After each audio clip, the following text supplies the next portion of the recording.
She didn't win a single match, and somehow she became the most talked about athlete at the entire French Open. But before we get there, there's a moment you need to know about.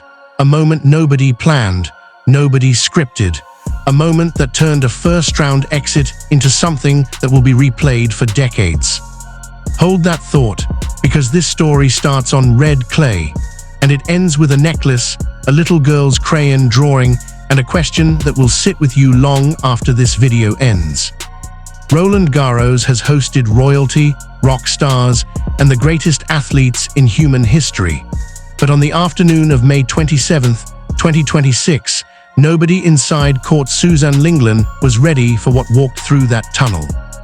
Regine Velasquez, Asia's Songbird, the woman who has sung for presidents, sold out Carnegie Hall, and carried the sound of an entire generation on her voice, stepped onto the red clay with a microphone in her hand. She was 56 years old, and she hadn't come for a winner. She had come for someone who had just lost. Alex Eala, 21 years old, first-round exit, knocked out by Iva Jovic the day before. Let me paint the picture for you. It was 4:47 in the afternoon.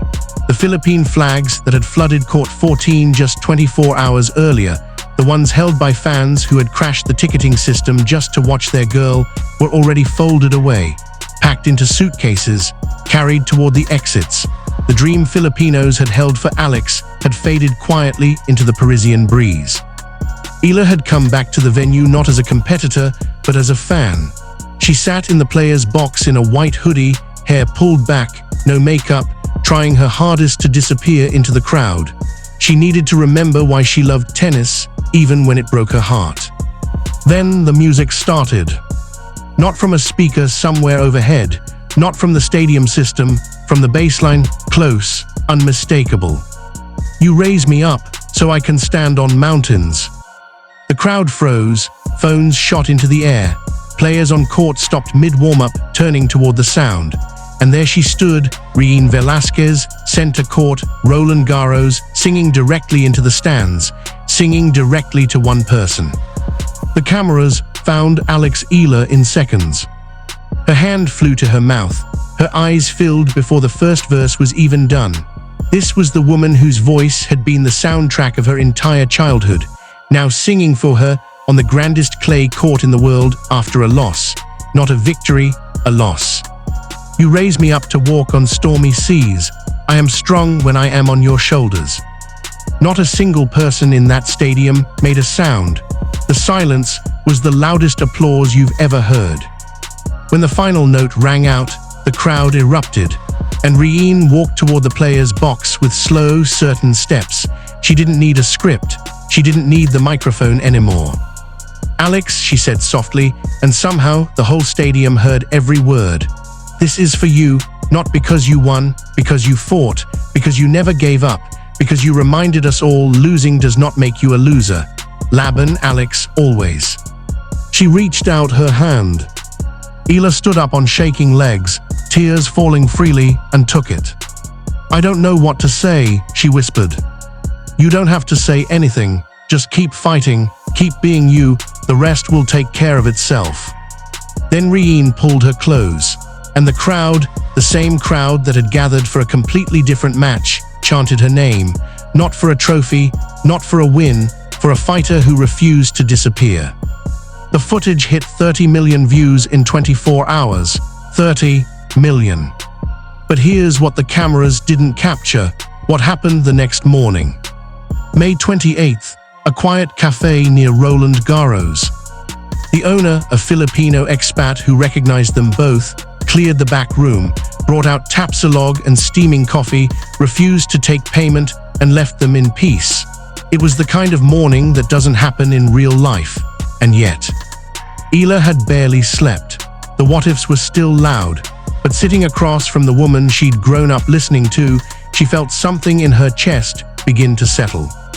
"Thank you," she said quietly, "for coming, for making me feel like I hadn't failed." Regine reached across the table. "You didn't fail, Alex. You lost a tennis match. That's not the same thing. Failure is quitting, and you have never quit a single day in your life." She paused, her eyes going somewhere distant. somewhere old. I've been where you are, not on a tennis court, but in music. Albums that didn't sell, performances that felt hollow, critics who wrote my name in past tense. Every time I wanted to walk away, but walking away would have been failure. Losing was just losing.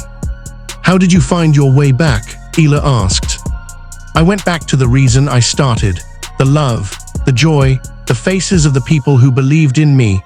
The same faces you see in the stands, Alex. They don't hold those flags because you win. They hold them because you fight. Eala's eyes glistened. I'm scared, Tita Regine, scared I'll never win a Grand Slam, that I'll always be the player who came close but couldn't cross the line. Regine didn't flinch. Maybe you'll win one, maybe you won't. But here's what I know, what matters is that you keep showing up. You keep fighting. You keep being the reason a little girl somewhere picks up a racket for the first time. That's not almost greatness, Alex. That's legacy. They talked for 2 hours. Music, tennis, family, home. Regine shared stories from her early years, the doubt, the setbacks, the morning she almost didn't show up. Eala absorbed every word like someone taking notes on survival. When they finally stood to leave, Regine pressed a small box into her hands. Open it later. That night, alone in her hotel room, Eala lifted the lid.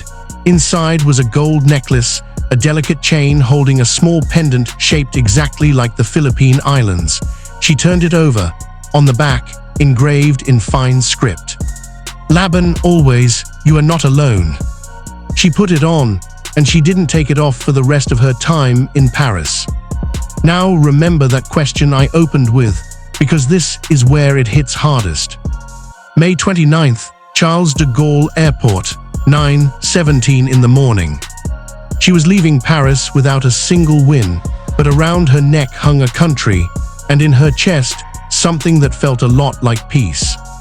At the Philippine Airlines check-in counter, a crowd had gathered, not press, not celebrities, nurses, students, caregivers, engineers, ordinary Filipinos who had taken time on an early Thursday morning in Paris just to see her off. They held handmade signs and worn-out flags. Some of them were already crying before she even walked through the door. Alex, you made us proud. We'll be here when you come back. Laban, always. She moved through the terminal slowly, racket bag over one shoulder, her mother by her side, the gold pendant warm against her collarbone. Then a small girl stepped forward, 10 years old. Maybe younger. She held out a drawing crayon on notebook paper, a stick figure with a racket, a crown, and a Philippine flag. I made this for you, the girl said. You're my hero, even when you lose. Eala knelt down and took the drawing with both hands. I'll keep it forever, she said. I promise. That video spread faster than any match footage ever did, and the headline practically wrote itself. On the plane, as Paris fell away beneath the clouds, a message arrived from Regine. You didn't win a match, Alex, but you won something more important. You won hearts, you won love, you won a song, and you have a necklace to remind you you are never, ever alone. Now rest, heal, the grass season is waiting. Laban. She typed back 3 lines. Thank you, Tita Regine, for the song, for the necklace, for believing in me. I will carry this forever. Laban. She touched the pendant, closed her eyes, and the French Open moved on without her.